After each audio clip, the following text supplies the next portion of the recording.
All right. I sent you the music to Harvest Moon and Creep. Creep's one of my favorite ones. What we're going to start looking at with these two songs, not just chords and voicing and all of that, but we're going to look at what I call anchor notes, or where your fingers don't move.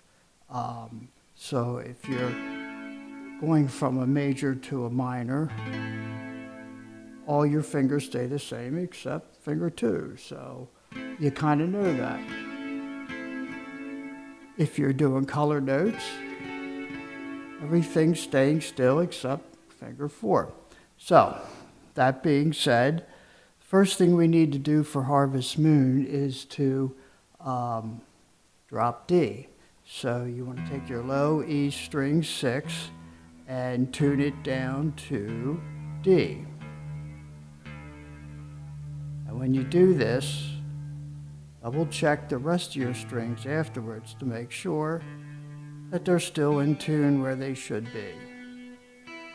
Sometimes that detuning will send the other strings out. So it didn't. I'm okay.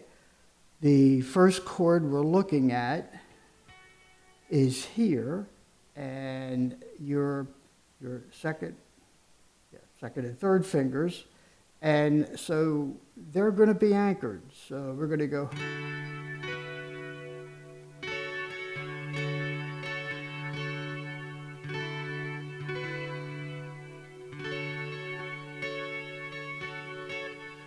So it's 4 chords, but it's really just all built around there, which is all built around your D major 7th.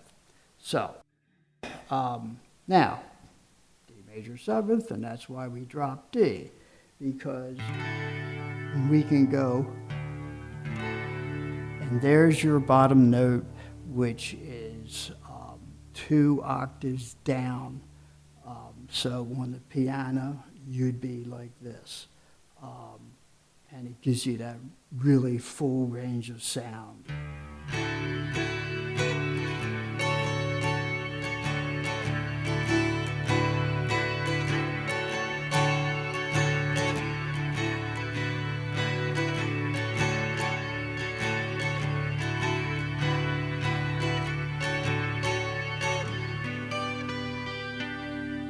Goes to your G, and you're taking your 4th finger and coming down on fret 10 on string 1, but then you're just taking the strings up. And that's all there is to that. And then you want to come back here so you can play the full G with the D underneath. So notes in a G, G, B, and D. So you're putting your G is on the bottom here, but your D is actually on the bottom. So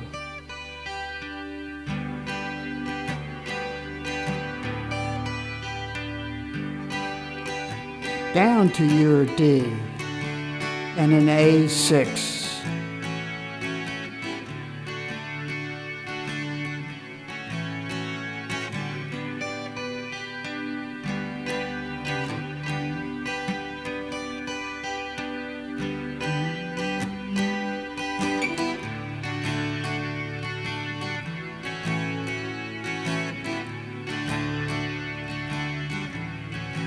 Now he's going to go to the G, and you're going to play it like that. At least that's how I play it. You can play it anywhere you want, but we're going to come back and forth, bringing in, this is the 5th of the G. So G being G, B, and D. So here's your D. So we're going to go kind of go back and forth between that dominant 5th. You're making that 5th dominant in the chord versus the G, which is the root. So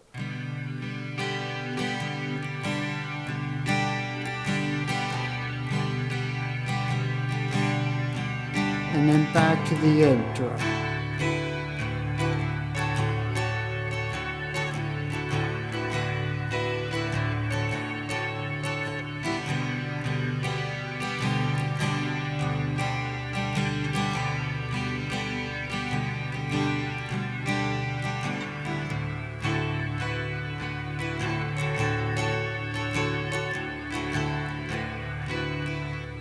And then on that turnaround or bridge, goes to A.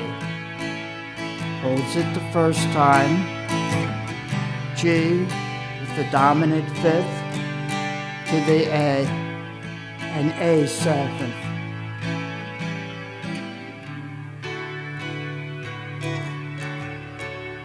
So look at that A. There's your seventh.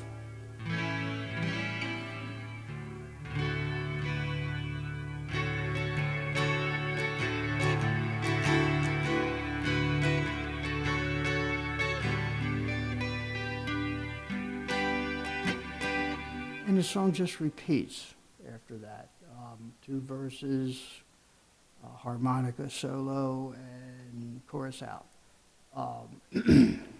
Great song. It's one of those songs, quite honestly, because of the drop D, because you're getting that bigger, fuller, deeper sound out of the guitar than people are used to hearing. Kind of the second you start playing it, you have people's attention.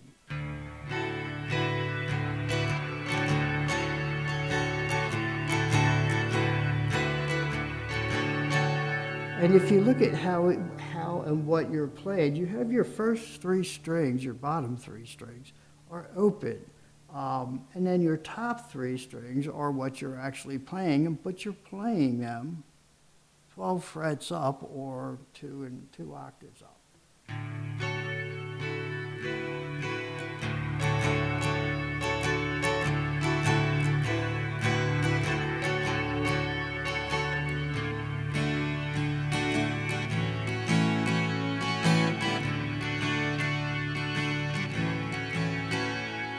Easy stuff. Just a little practice, getting used to that.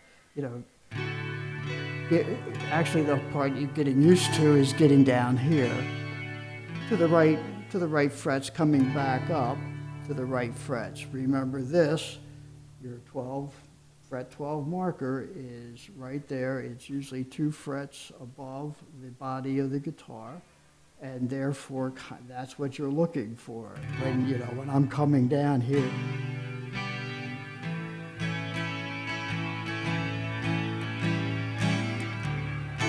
I'm looking for finger 3 to be on fret 11, and there's my marker.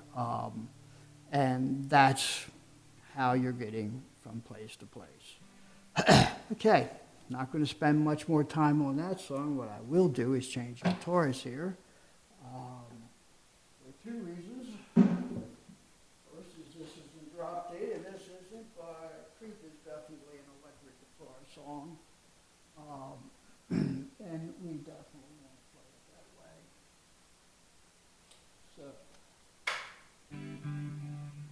There we go.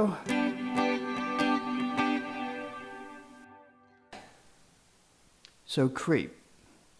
Again, we're going to look at the anchoring of the fingers, and the chords here are your anchor. Your G to your B to your C to your C minor. So the whole front part of that, which is notes, I'm playing this way. Whoops. Try this way.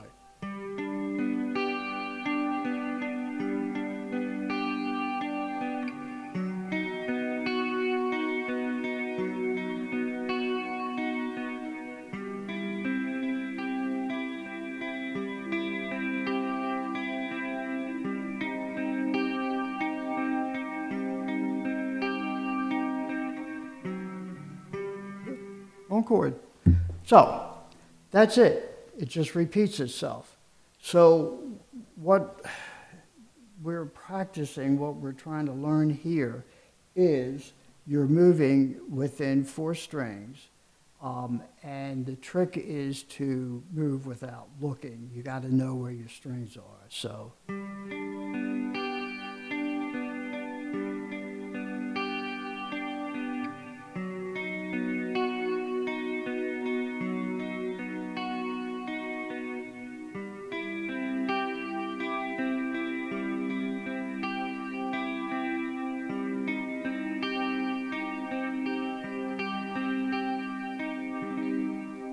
see, I missed a couple, and that's going to happen because I don't play this song a whole lot. And it's a song that when I did play it, I did practice it a lot. Usually every time I picked up a guitar, I usually play an hour to 2 hours at a time. Creep is going to be in there because that is a redundant pattern, and the more redundant the pattern is, the harder it is to stick in it and within time. So it's just a practice thing, and it's not, obviously not hard.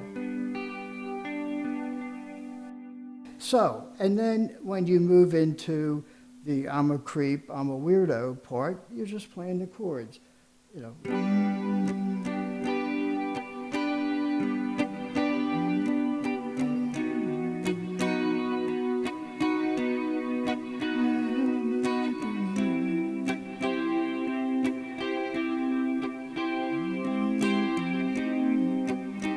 And you go right back into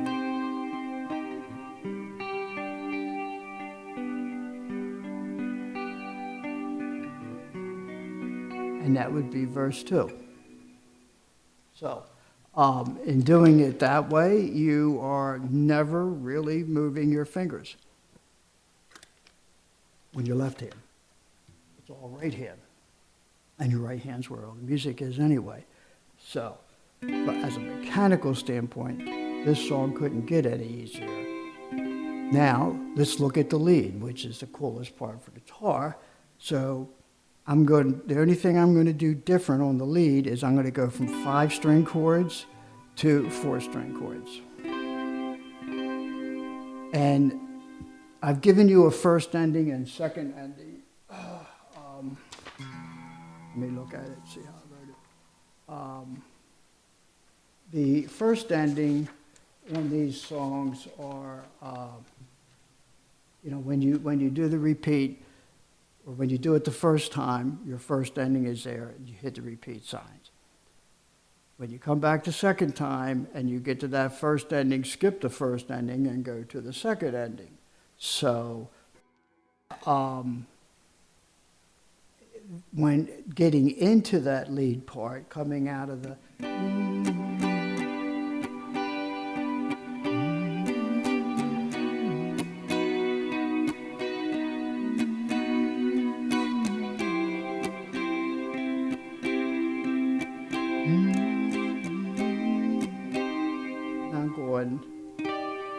I'm dropping down, there's my 4th string coming off of the C minor, and I'm going to pick up string 1, fret 10, which is the D. I'm playing a C minor, so that D is the 9th. Not that it really matters, but if you're playing with someone else and they're saying what you're playing there, well, you're adding a D, and you'll see that too often in the charts that you'll drop down from the internet. But just know that it is C minor 9th. And then you're going to go to the G.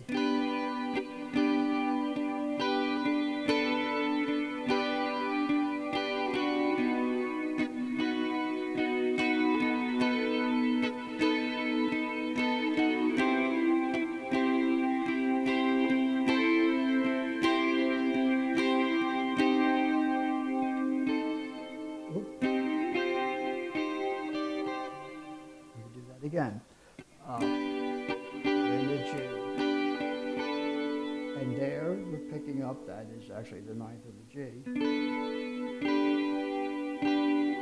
Lifting up. Now you can see here, there's my anchors.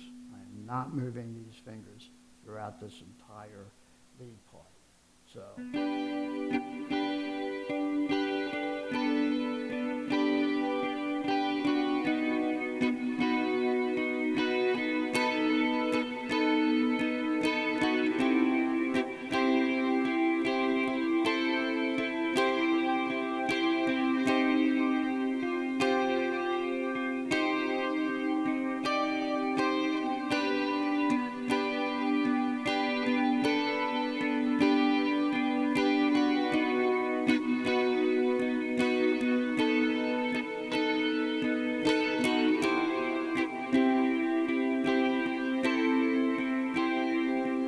second ending. 3, 4,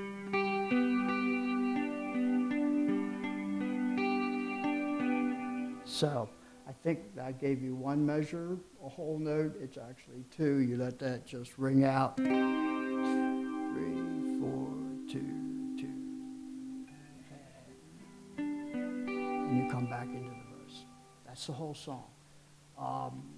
I love this song, and it's one of those songs that, quite honestly, if I were to be honest, when you guys were growing up as kids, every time you asked me why I did something, I'd probably play this song. It's just because I'm a creep. I'm a weirdo. It's a great song, but what I always taught this song, used this song in teaching, especially in the beginning stages of leads. There's a lot of ways you could play this, but the easiest way to play it is right here. Just using notes that are given you. Even this one. Just lifting off, which when I lift off, that means makes that a B minor. Come back on and it's a B major. So you go from the G to adding the ninth, B minor to major. That's the seventh, back to the major, and then up to the C. That's a sixth.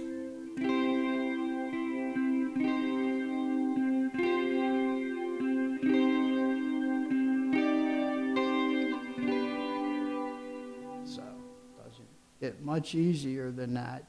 And once you see how that all works inside those chords, and you can stay all within 2 frets in one song, you'll start to see where those notes are for you in other songs. For example, Wonderful World.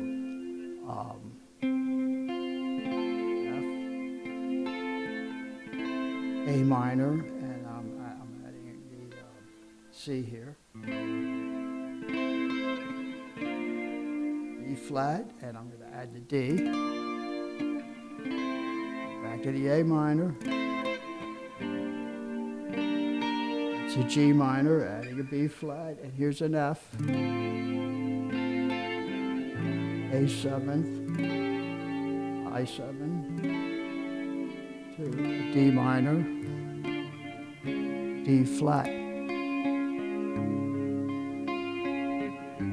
G minor to C.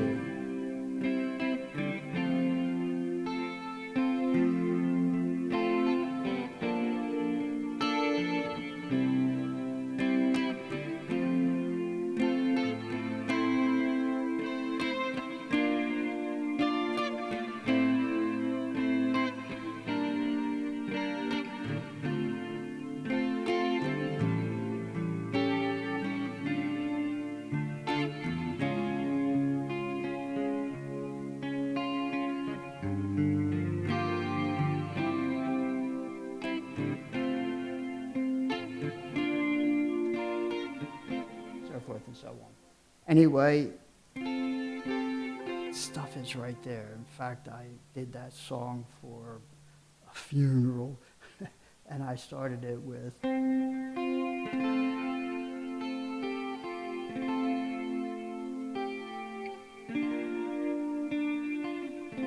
so forth and so on, because you can come right out of Amazing Grace into Wonderful World. Everybody cries in church. Yes, I got my money. It's a horrible way to think, but it's showbiz. I mean, that's what it is. You pick up a guitar. You should not be thinking that you're playing for yourself. You should be thinking someone's there listening to you at all times.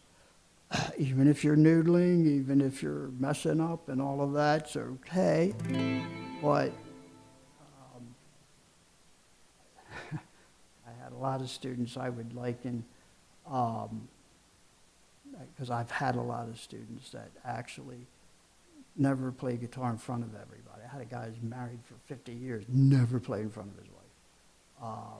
And I said, it's kind of like masturbation. It's fun, but it takes two to really appreciate it, and you're missing something here. So you always want to think that way. So with all of that I've just given you in the songs and in the way, of giving you a lot of chords, a lot of different ways to think about them, a lot of voicings. And the next thing that you probably need to work on, because everybody does, is rhythms. And this is really what guitar is all about. And the way I always start teaching rhythms is just 1 and 2 and 3 and 4 and 1 and 2 and 3 and 4 and 1 and 2 and 3 and 4 and 1 and 2 and 3 and 4. So if I say, okay, I'm going to do that, but now I want to hear the chord on 1 and 3, so it's 1 and 2 and 3 and 4 and 1 and 2 and 3 and 4 and 1 and 2 and 3 and 4 and 1 and 2 and 3 and 4. Now a drummer usually hits a kick drum on 1 and 3 end, so it'd be 1 and 2, 3 and 4.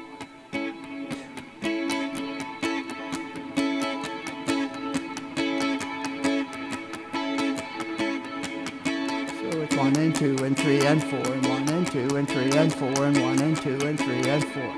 So that's the start. That's the start to get into really tough rhythms like that little breakdown in What Is Hip with Tower of Power, where he goes.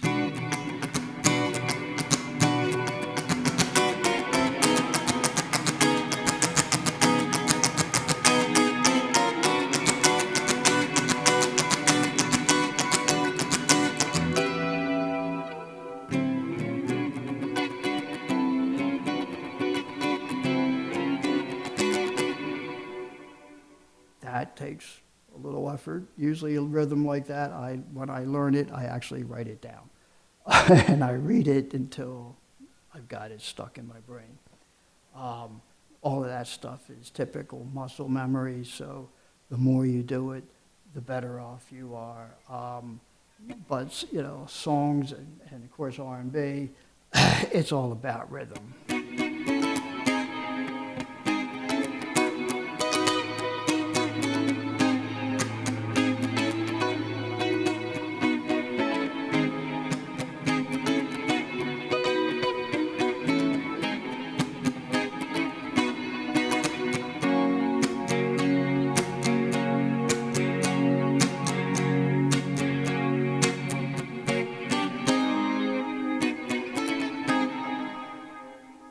Lots of rhythms out there, all kinds of rhythms. You want to, that's something you really want to listen for.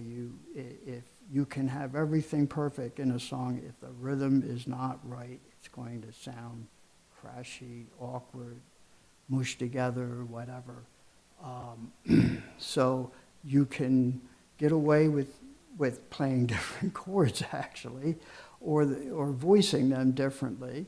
You can get away with doing damn near anything in a lead, but the rhythm is, for the most part, is the song. And it's also where the guitar is melding in with all the other instruments, the drums, the bass, and everything. They're all keeping this rhythmic pattern, and you have to kind of stay within it.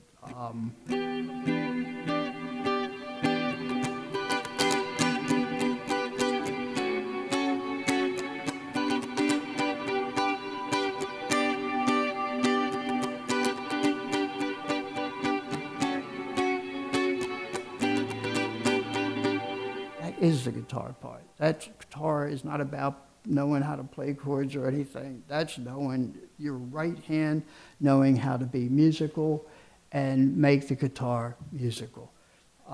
And in every song you do, there's a rhythm there. If you note in the last couple songs I sent you, I was very loose on rhythms, and some of them, they're not really rhythms, they're just some notes there, eighth and quarter and half notes. And the reason I did that is because you need to find that rhythm. I can write it, I can do anything I want.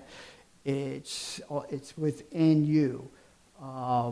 You listen to the song, you feel the rhythm, you feel what he's doing, and you do it. No matter what the song is. If it's a slow song, it's maybe a touch easier, but any song has a rhythm. And staying within that rhythm.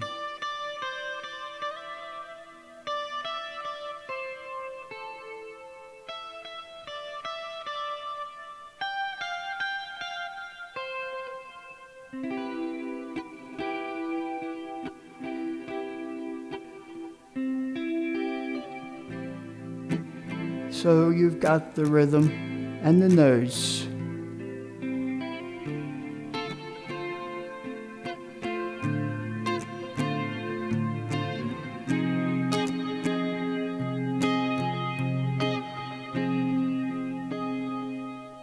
It's important as well as the amount of songs that you're changing almost with every beat.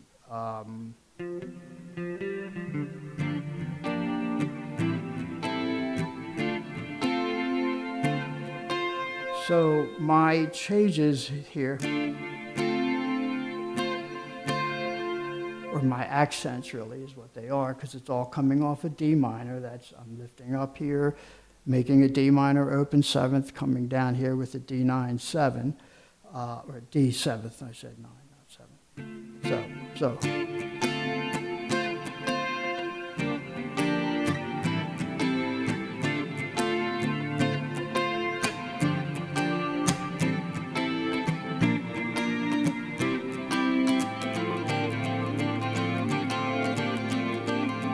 So, 1E and a 2E and a 3 and 4E and a 1E and a 2E and a 3.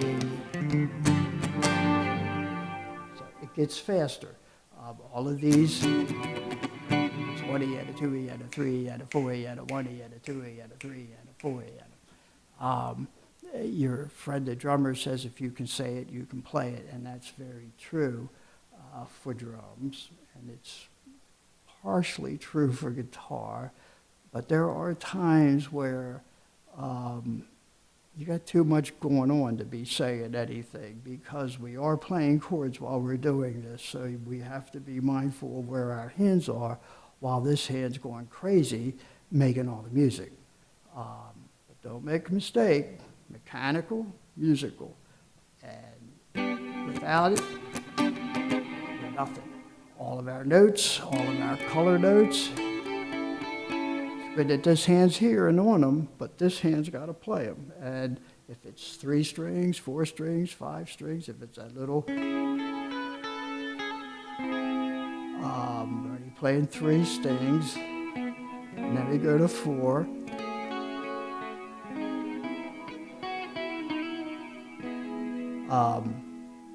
That's a rhythm, and here. But if our hand's not here in the right place or at the right time, it all falls apart down here. This hand, for me, that's for most players, because everything has to be so precise and moving. If you're too far up on the fret, it's going to buzz and not come out right, or whatever. All of that's important. But first and foremost is those rhythms. And the best way to start is just scratching them. And this, by the way, is called scratching. So when Jack Johnson goes,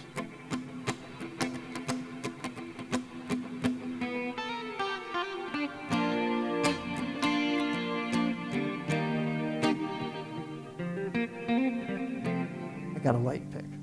I should not be using that pick on these songs on this guitar. By the way, that does make, I use a 50 millimeter pick when I'm playing acoustic guitar. When I'm playing electric guitar, there's more leads and all that, and I'll usually step up to 60 millimeter because it obviously doesn't bend as much. And when that type of thing, you don't want the pick to be that flexible. But with certain rhythms, you do. I know a lot of guys use big, heavy picks, hard picks. They hardly move. And typically those guys are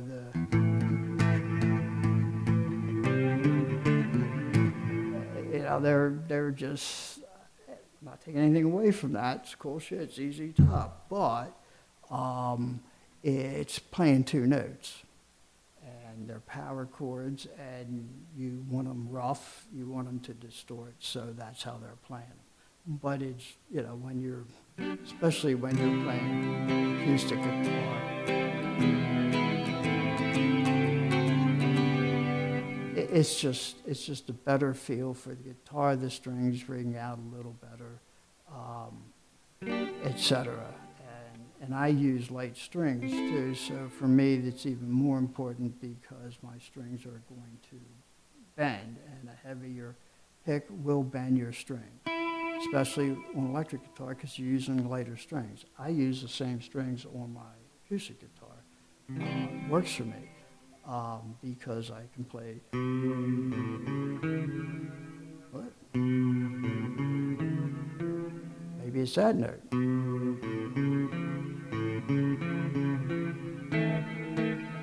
Just went out of tune, so I'm not going to play that song. Guitars do that. Well, I went way out of tune. Let me turn around and tune it. Jesus, turn around.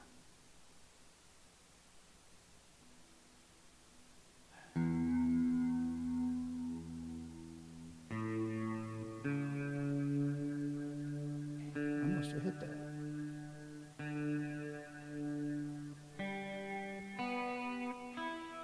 Okay, that's a little better.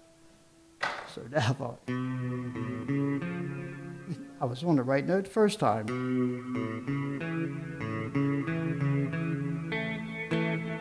Now, that's a Joe Walsh song, old Joe Walsh song. All the chords we play can be played as you see, three strings, 4 strings, 5 strings, 6 strings. And we're used to kind of taking it away from the top down.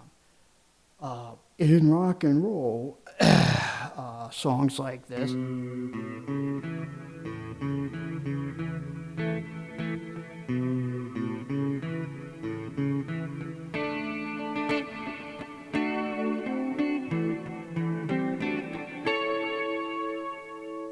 All he's doing there is, that's an E, so you're looking at strings 2, 3, and 4. And then you bend them up. So you're going from a D, that's all you're doing, and then this is an E. So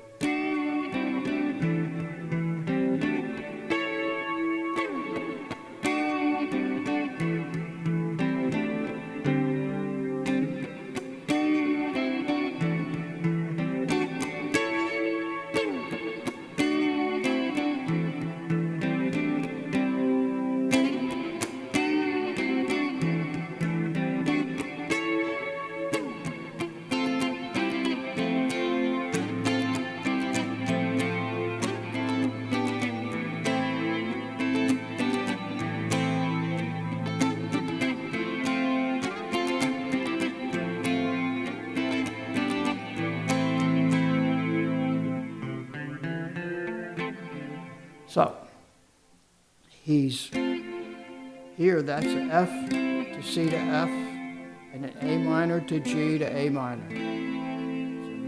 So these changes are voice changes, not chord changes. So that's how he's doing this.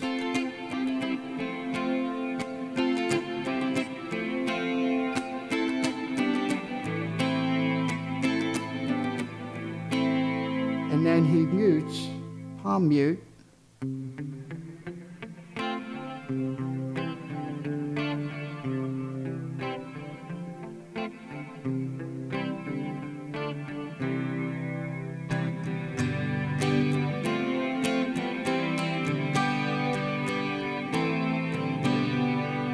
So you can see there, a lot of open chords. You usually don't see that in rock and roll, but it's Joe Walsh, and he knows how to do it by using voices, even though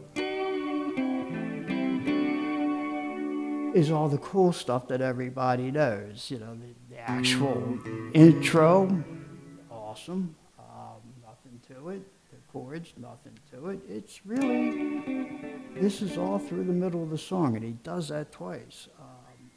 And that's all he's doing. So remember, this is a chord. This A chord will often walk down and be used independently. Fast leads.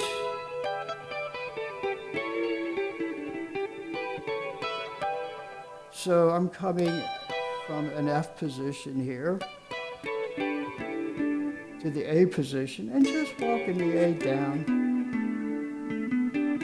which is nothing more than your pentatonic scale. So pentatonic here.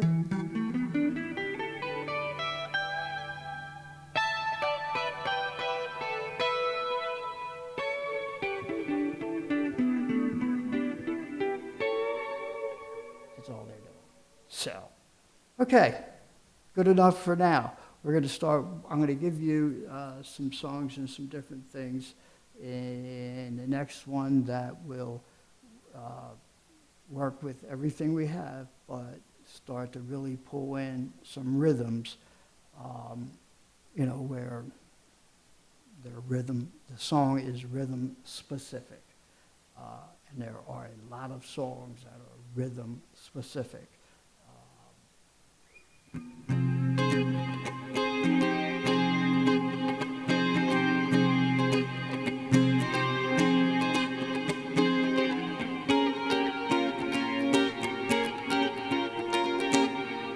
Very rhythm specific. That is the song. So we'll look at, I'll try to find some more updated songs for you to work on. I'm going to send you as well the Jack Johnson Better Together, because that's the song that everybody wants to learn. I'll write it out for you, but I'll give you a preview right now. This is all about walking down your finger, playing the same. So this is written as an F chord, and then it's going to add E to the bass, F chord. And you do the same thing, B flat, add A to the bass.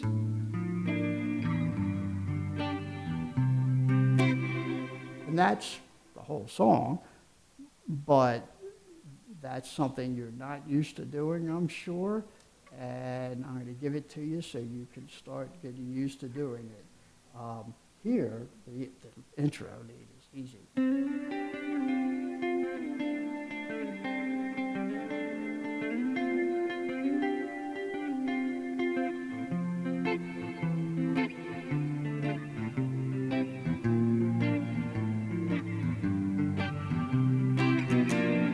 That's it. Okay, so that's it for now. And I'll get that stuff together and send it to you before I leave for Paris. And until then, have fun playing guitar. Yeah.